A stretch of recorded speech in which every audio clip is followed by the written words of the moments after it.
tengo la suerte de entrevistar a un actual periodista de TNT Sports, Nico Latini. Hola Nico, ¿cómo estás? ¿Cómo le va? ¿Todo bien? Bien. Acá andamos, cuarentena. ¿Vos cómo andás? ¿Todo bien? Bien, todo tranquilo, por suerte, ya preparado para el desafío de las 10 preguntas. Dale, perfecto. Perfecto. Entonces, ¿te parece? Dale. ¿A qué arrancaste con la idea de ser periodista deportivo y cómo fueron tus pasos hasta llegar a serlo?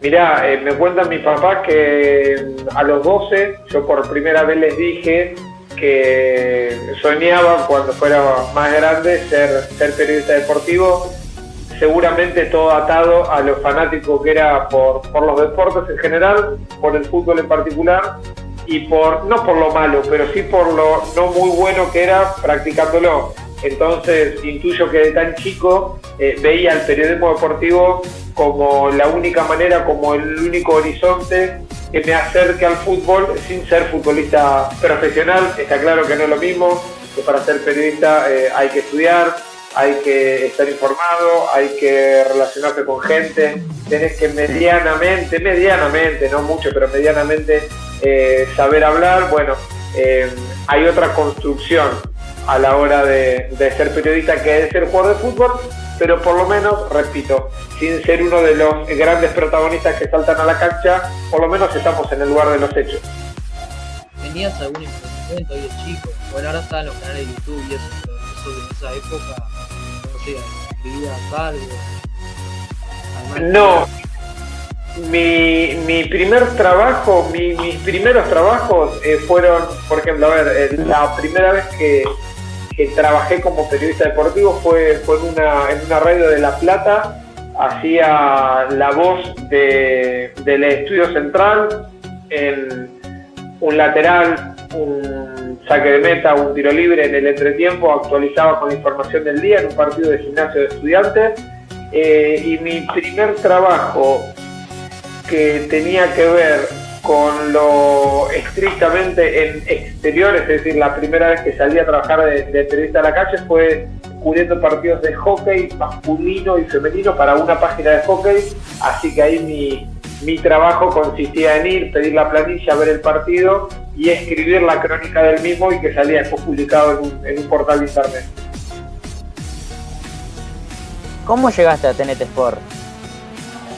Mirá, te voy a ser sincero, yo estaba en mi casa, en la casa de mi papá, almorzando, y estaba viendo, no me acuerdo qué canal, pero era una propaganda que salía en varios canales. Y la propaganda, más o menos, consistía en el anuncio de la llegada de un nuevo canal, TNT Sport, que iba a ser uno de los dos canales que iba a transmitir el fútbol y que iba a tener, según el anuncio, una programación llena de programas deportivos. Entonces ahí mismo, para mí mismo, me dije, bueno, si es un canal nuevo con una amplia programación, intuyo que van a necesitar periodistas deportivos. Entonces me comuniqué con un ex compañero de fútbol permitido y le pregunté, él trabajando ya en los medios, más asentado, un productor, bueno, ¿sabés quién va a estar a cargo del canal? Sí, creo que estas dos personas. Y me pasa el número, entonces yo de cara rota les mandé un audio a cada uno de los dos, que lógicamente no me contestaron, pero insistí, hasta que a la cuarta, quinta vez me cansé, pero a la semana recibí la primera devolución, me presenté, les pedí por favor que me tomen una entrevista, me llamaron para un casting, fui al casting y a la misma noche, después de hacer ese casting al mediodía, me llamaron para decirme que había quedado. Así que es un claro ejemplo de que los trabajos no le llegan a uno, salvo que seas muy reconocido y tengas una amplia trayectoria, y que esto de tocar puertas o pedir trabajo no le tiene que dar vergüenza a nadie, al contrario, es un motivo de orgullo. La pegaste justo ahí, justo que estaban necesitando periodistas y eso. Claro, es que yo no sabía que estaban necesitando periodistas, fue una intuición, Claro. Que se mezclaba con mi necesidad, con mis ganas, y y la verdad que sí, se puede decir que fue una mezcla entre suerte, con un poco de capacidad, con un poco de intuición, con un poco de necesidad del otro lado. Lo metimos todo en una licuadora y la ensalada de frutas salió que bueno, que estoy trabajando hace ya 3 años en TNT Sport y esperemos que por un largo tiempo más. Nico, ¿dónde te sentís más cómodo? ¿En la radio o en la televisión?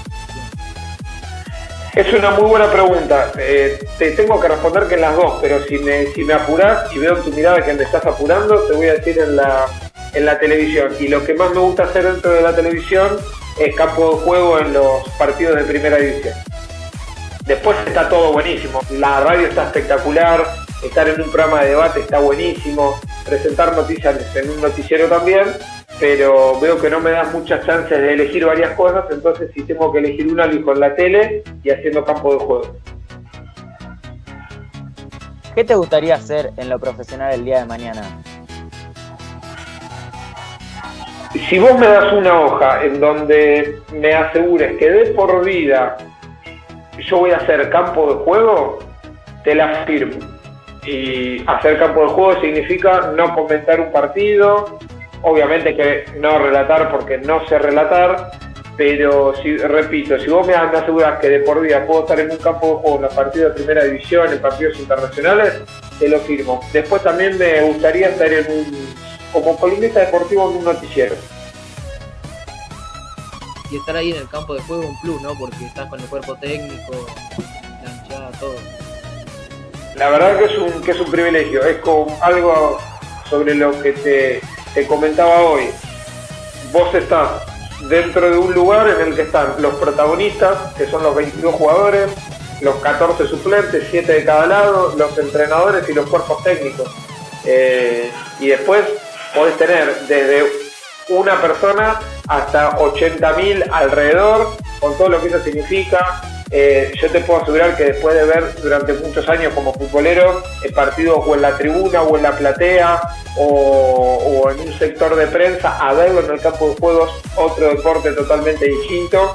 Entonces te da el estar en el campo de juego más herramientas a la hora después de hablar de fútbol, porque vos en una platea, en una popular, en un pupitre, no podés ver con la intensidad con la que se juega, con lo rápido que se juega en el fútbol argentino, con el poco tiempo que tienen los futbolistas para pensar, con lo rápido que tenés que ser con la pelota en los pies.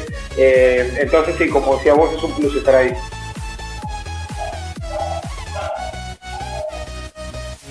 En toda tu carrera como periodista, ¿cuál fue el momento que mejor te sentiste y que no tan bien?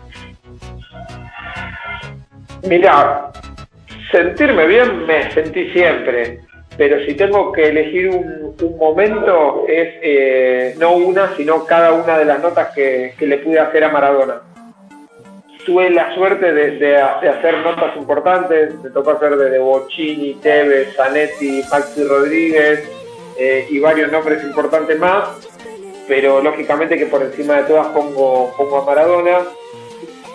Pero como tuve buenas, también he tenido malas. Recuerdo una con Jorge Almirón, cuando él era el técnico de Independiente, en un partido contra Newell's en Rosario. Él en la semana previa había tenido un entredicho con el Rolfi Montenegro, que en su momento era el emblema de Independiente, y una vez que termina el partido, no me acuerdo puntualmente qué le pregunto, pero seguramente algo relacionado a la pelea de la semana, y él me dice: ¿pero qué venís a hablar de fútbol o de un programa de espectáculos?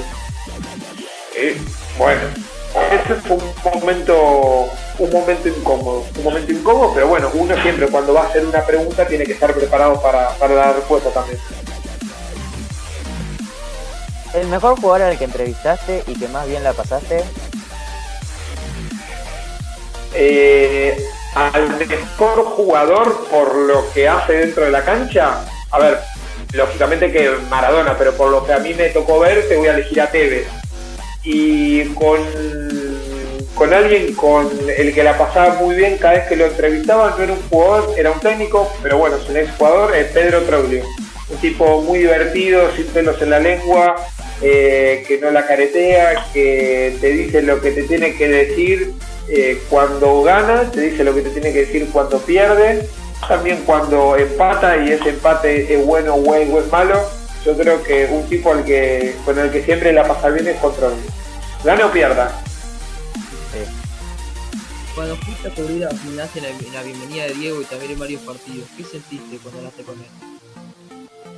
Mirá, hoy justamente se cumple un año de aquel 8 de septiembre del 2019, cuando Maradona fue presentado en sociedad en un entrenamiento apto para todo público, y esa era la primera vez que yo lo veía en persona a Maradona, pero no lo tuve cerca porque los periodistas que estábamos en campo de juego estábamos atrás de una valla en un costado de la cancha y Maradona apareció en el otro costado de la cancha. Ponele que la cancha de Gimnasia de ancho tenga 50 metros, bueno, yo estaba a 50 metros de distancia, pero imagínate vos el factor emocional. Yo había cubrido toda la semana previa con la locura de los hinchas.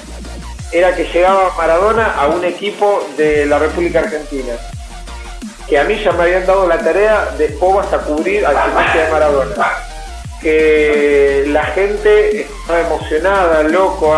Vos veías abuelos con sus hijos, con los hijos de sus hijos, y toda la familia y cantando, y Maradona, cuando Maradona no tenía nada que ver con la historia de Gimnasia, ¿entendés? No es que Maradona volvía a Newell's o volvía a Boca, no tenía nada que... Y cuando salió Maradona, que lo divisé a 50, 45 metros, no te voy a negar que me emocioné. Yo estaba transmitiéndolo al aire y me emocioné. Creo que no se notó al aire, pero yo internamente estaba emocionado. De hecho, una lágrima se me cayó. Y después en la previa a la primera entrevista me temblaron un poco las patas. Por suerte después al aire no se notó, no tartamudeé, no me trabé, no me emocioné ni nada. Y a medida que le vas haciendo más notas, yo tuve la suerte de hacerle creo que 5 o 6. No te digo que lo vas naturalizando, no es lo mismo que hacer otro jugador, pero como que ya el miedo escénico de las primeras ya lo pasaste y ya es más natural, ¿viste? Sí, esos días previos a que llegue Maradona también, la gente se lo compró, le compró las camisetas, lo que genera Maradona es increíble. Sí, de hecho, muchos hinchas de Gimnasia que no eran socios se asociaron. Había hinchas de otros clubes que por el solo hecho de tener que ser obligatoriamente socios para entrar a la cancha, se fueron a hacer socios de Gimnasia. Había muchos hinchas que eran socios de Gimnasia, pero que debían muchos meses de cuotas, fueron a regularizar su situación con el club. Bueno, todo lo que generaba Maradona, que después, no te digo que se fue perdiendo esa emoción con el paso del tiempo, al contrario, yo creo que se fue agigantando, pero bueno, después las camisetas ya se dejaron de vender, no porque no las compraban, sino porque ya no se vendían. Después hubo muchos, lo conozco porque he hablado con muchos, que se dejaron de hacer socios. Yo creo que la idea era, bueno, verlo a Maradona para algunos, después que lo vi, ya está, bueno, y para otros se cumple un año y la locura parece que no tiene fin. ¿Una anécdota que te haya contado Diego en alguna nota que le hayas hecho post partido? No, que me haya contado él no, porque mirá, cada una de las notas, y las volví a ver hace poco, más de 2 preguntas no le podés hacer. No porque haya alguien que te lo imponga, sino porque en la locura que transmite Maradona, los jugadores, más allá del resultado, gane, pierda o empate, se le acercan. Entonces yo sé que tengo poco tiempo, entonces son 2 preguntas. No le voy a andar preguntando, contando alguna anécdota, pero ya vivir cada partido al lado de Maradona ya es una anécdota en sí, porque te das cuenta lo que influye en los técnicos rivales que lo vienen a saludar y muchos de ellos se han emocionado, lo que influye también en los jugadores rivales que previo al inicio del partido lo han venido a saludar, te han sacado fotos. Después pude hablar con alguno de ellos y te decía, sí, no lo había visto nunca, y obviamente juego contra Gimnasia, pero contra Gimnasia de Maradona, lo primero que hago cuando salgo a la cancha es buscarlo a Diego para sacarme una foto. ¿Maradona o Messi? Maradona. ¿Para vos qué se necesita para ser un buen periodista? Mirá, varias cosas, pero por suerte se han agregado muchísimas. virtudes o características que uno debe tener. ¿Por qué digo por suerte? Porque antes ser buen periodista era sinónimo de tipo serio, que no te podías reír, que tenías que hablarle a la cámara y parecía que tu verdad era la única en el mundo. Ahora se flexibilizó mucho, se tranquilizó esa cuestión. Hoy podés reírte y ser un buen periodista, hoy podés tener sentido del humor y ser un buen periodista, hoy podés tirar algún chiste, ser gracioso y ser un buen periodista, pero lógicamente nunca te puede faltar seriedad para hablar de temas importantes, por más sentido del humor o gracioso que sea. La seriedad, en la mayoría de los momentos, la tenés que tener, tenés que ser profesional. ¿Qué es ser profesional? Estar informado, tenés que estar al tanto de lo que vas a hablar, tenés que tener sentido de lo que significa tener un micrófono o una pluma, como se suele decir en gráfica, en la mano, porque muchas veces, o la inmensa mayoría de las veces, lo que vos decís podés influir a que determinada cantidad de personas, no sabés si es una o un millón, haga lo que vos decís que está bien o no haga lo que vos decís que está mal. Entonces, para hacer un repaso y meterlo en esa famosa licuadora y que en vez de un licuado salga un buen periodista, profesionalismo, tenés que manejar información, tenés que ser serio, pero también tenés que tener sentido del humor. Bueno, Nico, terminamos. ¿Cómo la pasaste? ¿Te gustó? Sí, espectacular, chicos, espectacular. Muy bueno, muy divertido, muy variado los tópicos, así que a disposición para cuando me necesiten. ¿Te animás a desafiar a dos periodistas? Sí, les voy a proponer que hagan a Maxi Grillo, compañero mío en TNT, que cubre la actualidad de River, y también les voy a proponer que hagan a Francisco Noriega, otro compañero mío en TNT Sport, que en su caso cubre la actualidad independiente. Perfecto. Bueno, muchas gracias por haberte copado, Nico. Nos vemos. Sí. Un fuerte abrazo, que anden bien. Chao.